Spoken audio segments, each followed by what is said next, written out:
Hi, Narda. This week we have the CEO of Mirvac, Susan Lloyd Hurwitz, another major CEO of a major property company, which is a fantastic guest to have on Lead the Way. You have a personal relationship with Susan. You've done work with her throughout your career. What can you tell us about Susan before we get started? She's been CEO of Mirvac since 2012. I first met her when I interviewed her for a property council event. It was a capital market summit, and I was interviewing her and 4 other leaders in the property industry.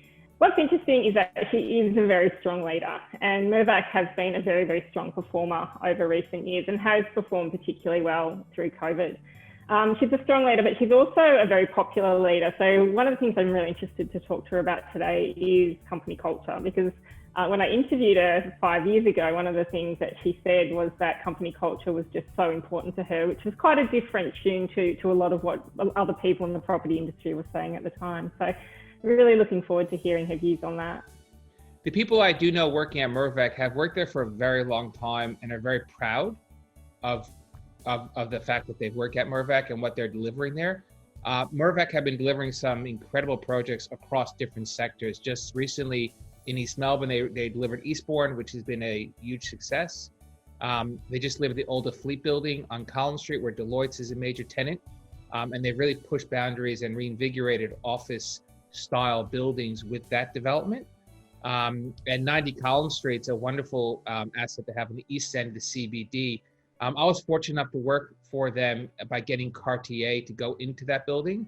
And that was the first time luxury moved across the street to the north side. But they're a very entrepreneurial Mirvac, and they worked through every problem as an opportunity and found solutions through it. And I'm really interested to hear today from Susan about their motto is about reimagining urban life, and really interested to hear whether that has changed in this post-COVID environment. Also, the focus on Melbourne and Sydney. A lot of the projects you just mentioned were Melbourne. They have a very strong footprint in Sydney as well. So, are they looking beyond that boundary? They do have exposure in other markets, but not to the same extent. So, it will be interesting to hear from a leader in the industry as to, what direction that they're looking at going into. And has COVID changed the way they're planning and developing buildings and projects like it is for Cbus?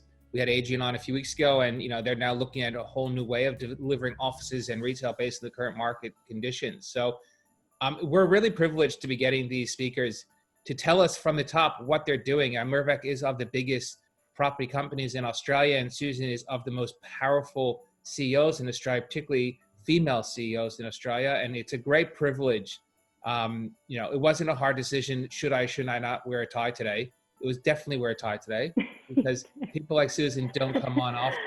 No, they don't. I was going to wear a jacket, but it is very hot in Sydney today. So I have got the air conditioning cranked up, and I am, I couldn't quite do a jacket. But yeah, I think a suit is a perfect outfit for this event. Susan, thanks so much for coming on today. We're so thrilled to have you on and talking through your career and how you've been handling the crisis. Oh, it's a pleasure for asking me. One of the things that we really want to ask you straight up is, you've been as a CEO of Mirvac since 2012, obviously done such an incredible job with the company. What challenges have you faced during your career that really set you up for this time period?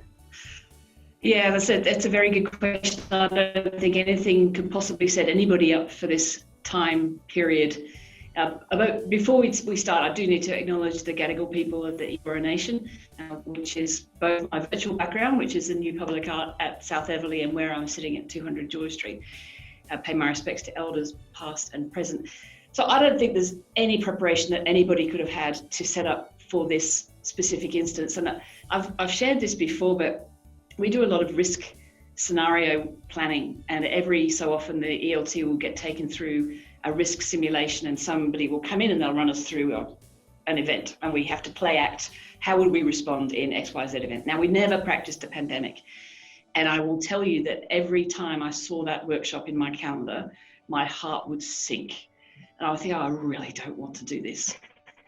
And then when the real crisis came, I'm so glad we had, because we didn't have to spend any time thinking about what committees to stand up, who was playing what role, how frequently were we going to meet, what decisions did we need to make. It just happened.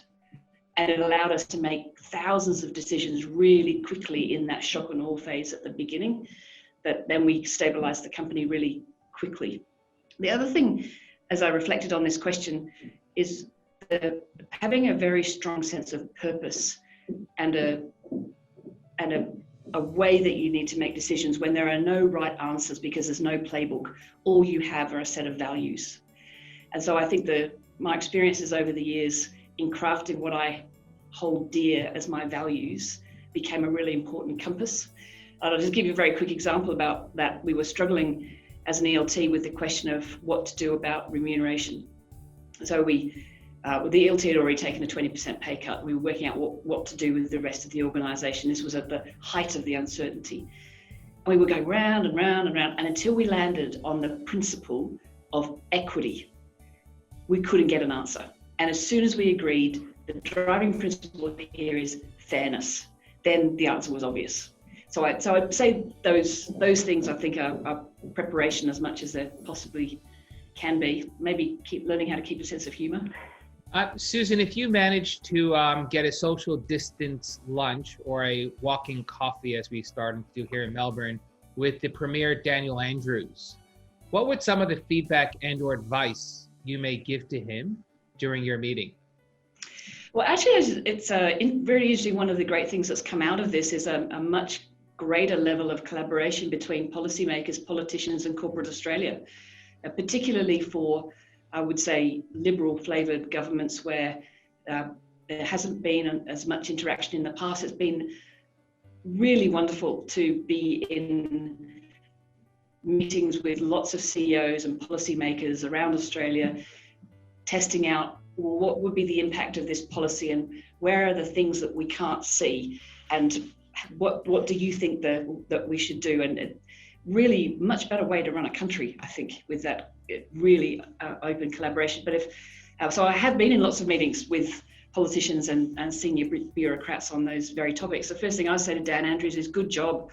Know that all politicians are working so hard in thankless task, and everybody's made mistakes. New South Wales has made mistakes, but you just can't help but take your hats off to the people leading Australia through this. I'm very glad I live in Australia. Yeah, same.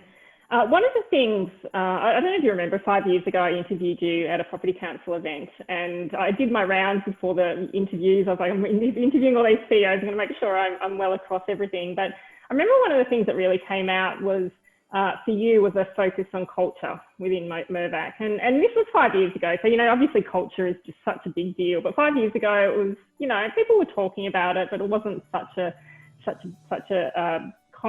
much commentary as is now. One of the things, obviously, culture is just so important within Mirvac. So do you think that has been one of the factors that has really helped you through this crisis and helped Mirvac achieve some pretty strong performance at a time when no one expects strong performance at all? Absolutely. It is the foundation of who we are as people, what our character is like, how we work, how we respond to things, how we deal with our customers. It is absolutely foundational. And I think that we've taken Mirvac from having staff engagement of 37% when I joined back in 2012 to now 90%. And that's persisted through this period. We've done pulse checks with our people to find out what do we need to be doing, how connected do people feel, how supported do they feel, how resilient are they. 97% of people say that they're very proud to work for Mirvac through this. But we are drawing down on that deep well of culture, and it is not bottomless. And it cannot be replenished successfully in a remote virtual environment. It's one of the key reasons why workplaces are not dead. Because the longer this goes on, the more people understand what are they missing by not having the physical human interaction with all of its light and shade, which is missing in this format, good as it is.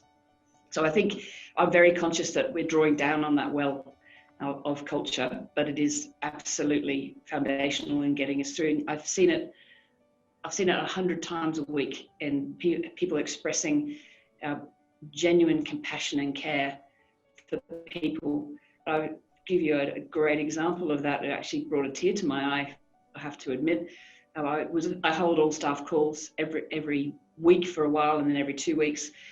And the one call where I had to say, we are taking everybody to 80% of hours. Everybody, no exceptions. No, even if you're working 110%, and many are, this is what we need to do as our contribution to getting through and helping our customers through to the other side. And people could use their leave if they wanted to top up their hours, so that if they needed to keep their pay whole, because many people do with commitments, then they could do that. So as I'm explaining this, somebody types into the chat, I've got a lot of leave. One of my team members has no leave. Can I donate my leave to her? And in that moment of hearing bad news about your own financial situation, here was somebody wanting to give to somebody else. And I've seen that 100 times a week, dealing with our own people, dealing with our customers. I can't tell you the number of emails I've got from customers who I've never met, reaching out to say, thank you for dealing with me compassionately and equitably. So, yeah. Yeah, it's great to see that kindness, isn't it? It is. It's the only way through is kindness. This is not the time for winner takes all. It's a time for compassion and kindness to ourselves as well. Yeah. That's a nice story. Susan, your reputation is quite big in here in Australia, particularly in the corporate Australian market. One thing that always follows your name is your sense of leadership and your clear direction on leadership. On that topic, though, is that something that you can teach others, or are these traits that people are born with? I always think there are lots of different ways to be an effective leader, and I found my way to be an effective leader, but it doesn't mean it's the only way to be an effective leader. And I think the best way to teach people how to lead is to demonstrate. This is not a question of words, but a question of action. Because if there was dissonance between my words and my actions, my leadership would be extremely ineffective, because people can smell hypocrisy a mile away and inauthenticity. So I think there are lots of things you can teach people about being leaders. When we were on that journey from 37 to 90% staff engagement, the first thing we did was provide all of our people managers with we call them the 5 basics, the basic tools of managing and leading your team. You know, things like right people in the right roles, holding feedback sessions, all the basic things that you should do, but weren't being done consistently across the organization. And to give the message to people managers, it's not enough to be a technical expert and deliver a good what. You have to lead your people, and you have to do that from the very beginning. So there's lots of things that can be taught, but I guess I've got a strong identity as a servant leader, and I'd prefer to demonstrate what I mean rather than preach it. Mirvac's key aim is to reimagine urban life. So, you've got it up there on your screen. So, great logo. Has your view changed, or has Mirvac's view changed since COVID hit, as to what urban life means? That's really a work in progress, isn't it? It's shifting over time, and we have been scanning our customers constantly throughout this whole period, and what people say and how they think about what they want in an urban environment has definitely shifted. It's gone through phases as we've spent more and more time in this environment. I think in many ways we've stepped on the accelerator in lots of trends that were already happening. We were already along the trend towards retail is not about the value of the mall being the sales that go through that square meter. That was already a trend that was apparent. It's just now turbocharged, that the value of that urban real estate is much more than sales. It's experience, it's customer gathering, it's showcasing, it's last mile distribution, it's a place for people to work, it's a place for people to socialize. It's so much more than sales.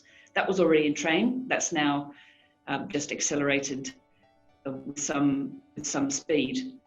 And with respect to the office, definitely have gone through periods of particularly people at the established end of their career, if you want to put it that way, old people, we could probably say that as well, with a nice house and well-established connections. They were telling us, we love this, we could stay in our own boots all day long, and I'm spending more time with my kids, and I don't have the commute, and I'm very productive. This is great. fast forward 6 months, those people are saying, well, it's not quite so great. I'm actually living at work effectively, and there are no boundaries on my life, and there's no ritual of get up, get dressed, go somewhere. And they're realizing the depth of what they're missing, as we were talking about before. And right the way along, young people have said, this is really bad, because how do I get the incidental learning? How do I get the training? How do I observe senior people in a negotiation and learn from that? That is all not happening. And so many of our people live in a share house, and there's 4 people trying to do 4 careers around the kitchen table. Very difficult.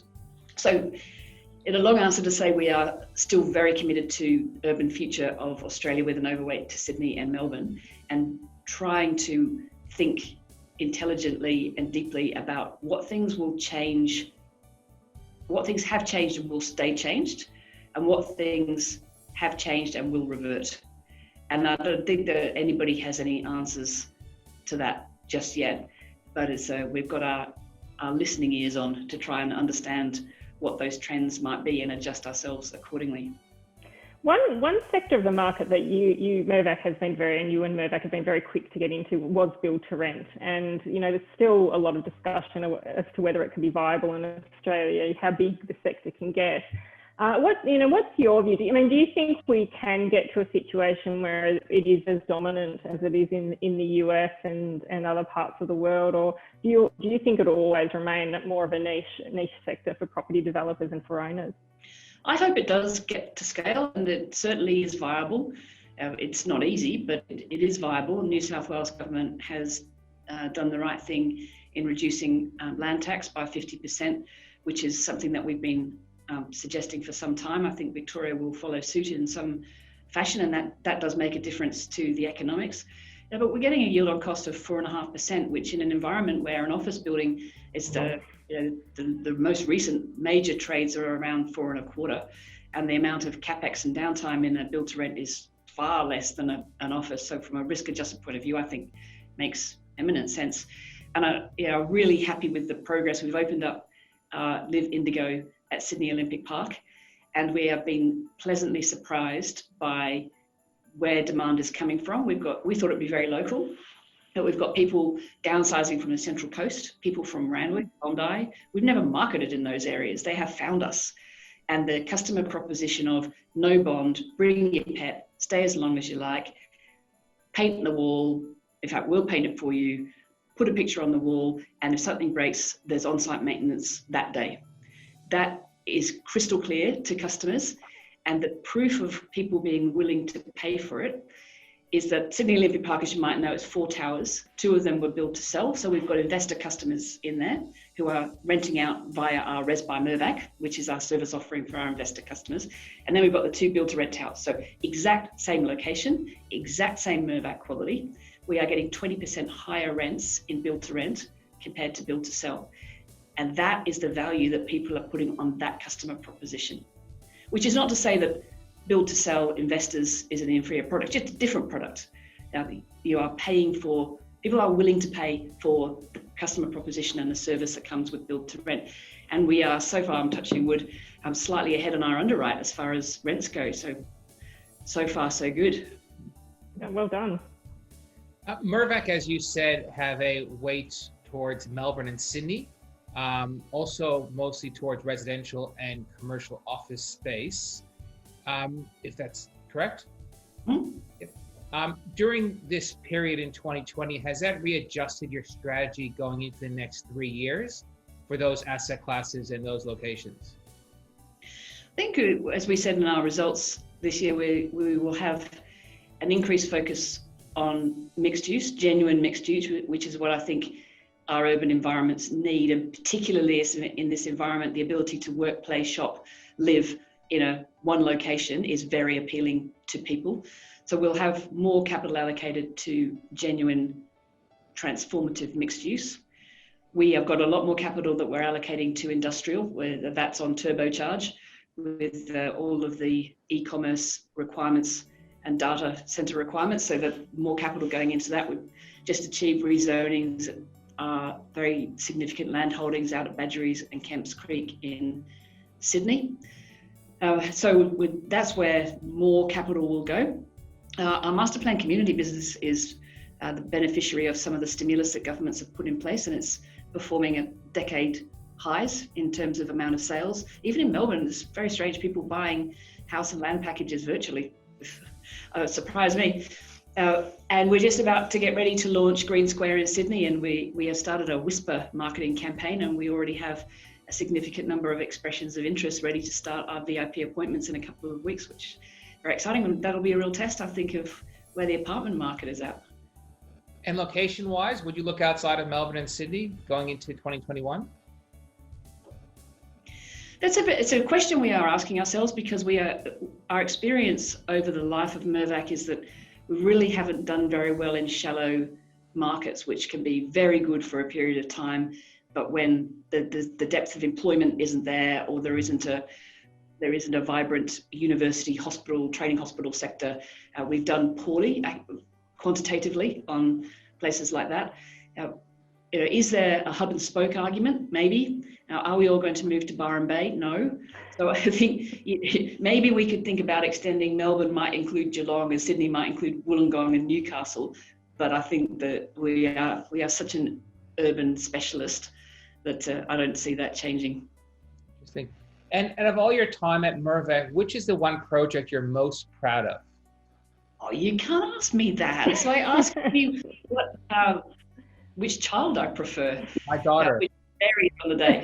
So. I have 3 sons and a daughter. It's an easy choice for me. Look, I think I would have to say our build to rent at Sydney Olympic Park, only because people have told us for years we can't do it. Yeah. And there's something very satisfying about getting customers to say, yes, you have got this right, that this is something that will make my life better. There's something deeply, deeply satisfying about that. Your data on build to rent is actually quite fascinating. I mean, there's still not a lot of information out there of how it's performing. So some of those stats you were saying were so interesting. One of the things that has been surprising through this crisis is how well the residential sector has performed. Obviously, you're talking about house and land in Melbourne selling at the moment. It's quite astounding when people are, stuck at home, constrained to a 5K radius. I mean, what's your view on the outlook? I mean, particularly apartments is, the one that I think most people are worried about. What's your view on the outlook for residential? So on the land and built form business, there's clearly stimulus which is helping, and people are taking advantage of that stimulus. Really doesn't apply in Sydney because of the price point, but we've seen very strong sales in Perth, in Brisbane, in Melbourne. And we've seen a phenomenal increase in traffic to our website, which I think is people not only looking to buy, but people looking for inspiration for renovation, but to feed into that. And I think there's some element of pull forward in that. Every time there is stimulus for the first home buyer, it's a pull forward, not a creation of new demand necessarily. And so it will depend, I think, a little on how long stimulus and home builder type grants continue on for. From an apartment point of view, what we're seeing is a complete change in the landscape competitively, with very low approvals for new construction, very low commencement of construction. The competitive field has really shifted. And despite all the disruption of no immigration and so forth, no students, we will see a shortage of quality apartments in Sydney in the very near future. We're already seeing it at Green Square. There's very little competition for that product that we're releasing. So yes, demand is lower, but so is supply.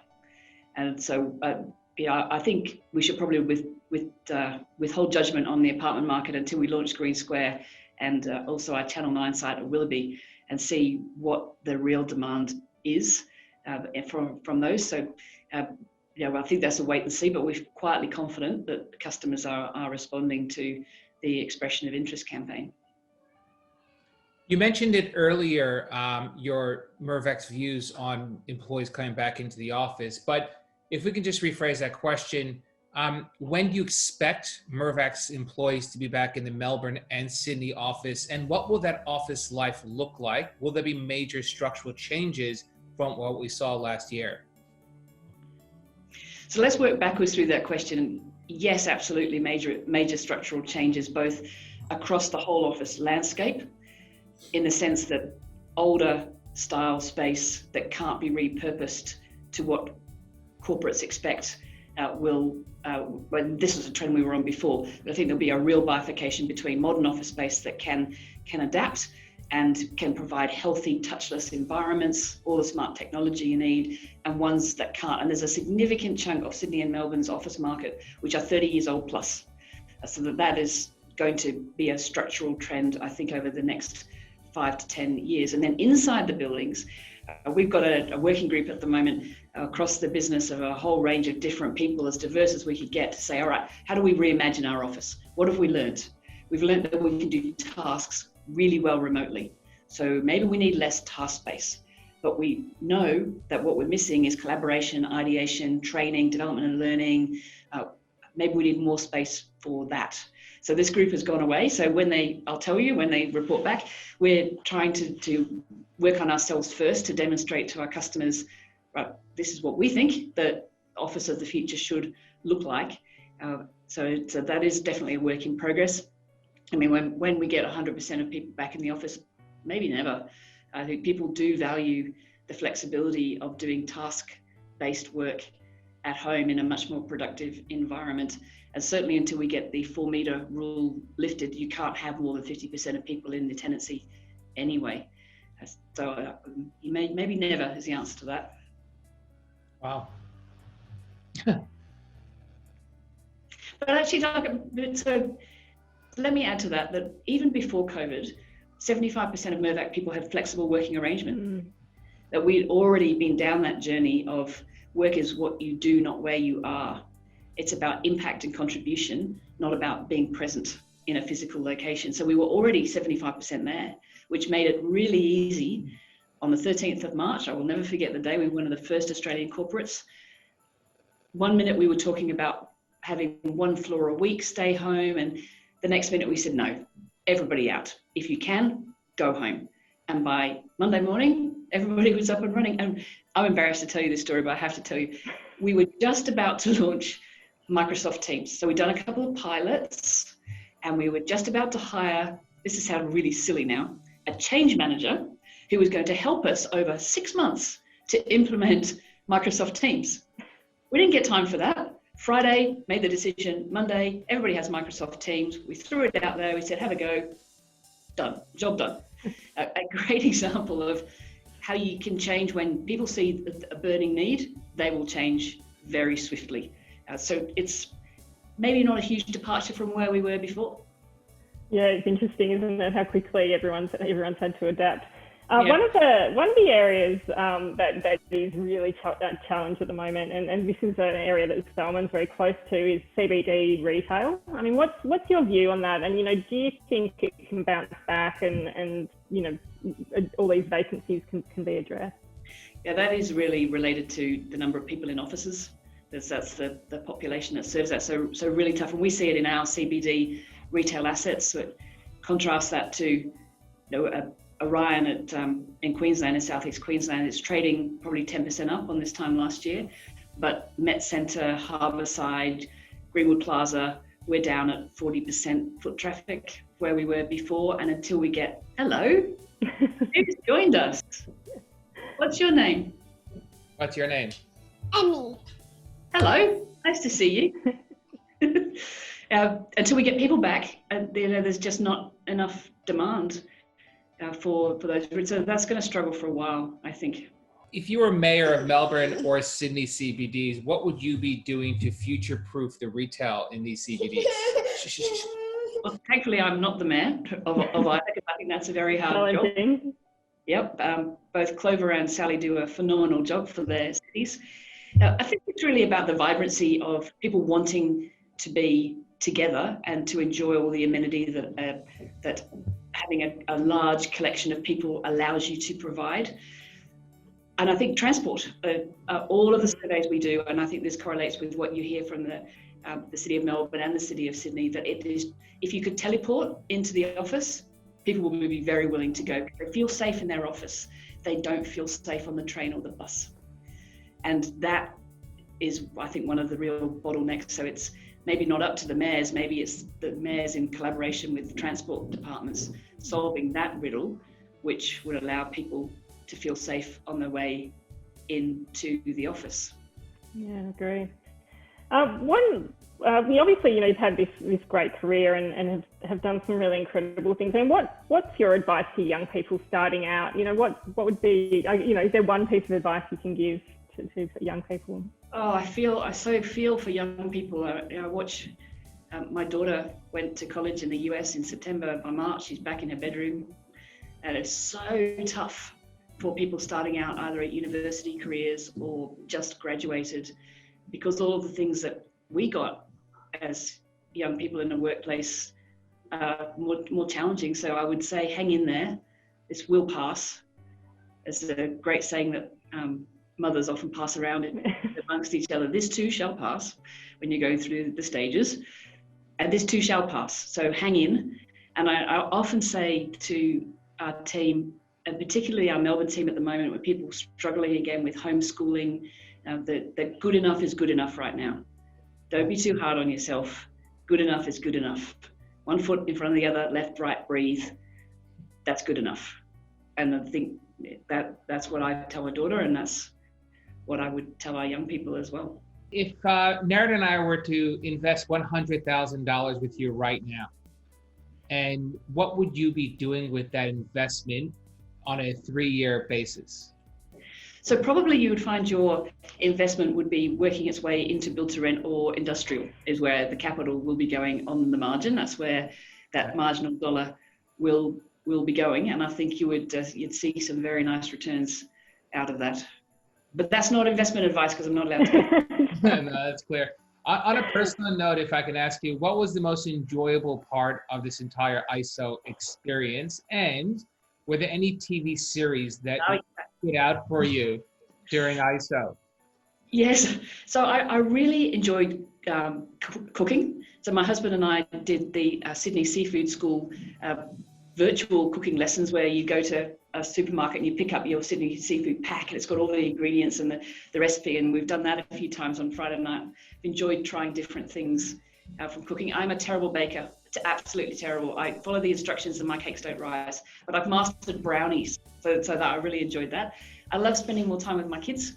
When they were home from school, 2 boys, one just actually finished his leavers assembly at school yesterday, which we couldn't go to. So it was live streamed, had a little tear at the end of that. But when they were both home, I would try and schedule breaks at recess and lunch so that I could go and kick a football around with them.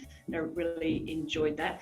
And strangely, I mean, this is so not my character, the show that I got obsessed by was Better Call Saul, which is a prequel series to Breaking Bad. And he is a hustler, and he's got a heart of gold, but he's a total hustler of a lawyer.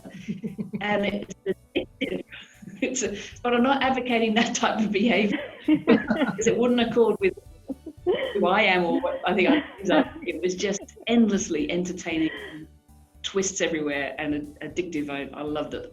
A nice break from reality. Yeah. Just a final question, Stephen. What do you see as the biggest opportunity coming out of this crisis? I think what we were talking about at the beginning of the different way of having a discourse between all parts of our society, community, government, corporate Australia, small, medium enterprises, large corporations. That level of cooperation and dialogue is something I've never, ever seen, and I would hate to lose it as we go into the future. So I think that is the real opportunity. And at a more macro level, I see a real opportunity for Australia. If we can get this right, if we can work out a way to bring immigrants and students in safely, like we used to do in the olden days. That's why there's a quarantine station in Manly. If we can work out a way to do that safely, where else in the world would people want to go? I'll include New Zealand in that because they've also done a fabulous job. So I think that there is a real opportunity for Australia to take a leadership position in a recovery world because there is a lot more pain in a lot of other places. Yeah, I mean, Australia is such a great place to be. I think we're all feeling very lucky that we're here at the moment. Susan, thank you for your time today. It was just such a delight to speak to you and really just to hear some of the great things Mirvac are doing and also your favourite TV show. I found it very thank you. Thank you very much. I'd love to meet your daughters as well. Bye. Thank you.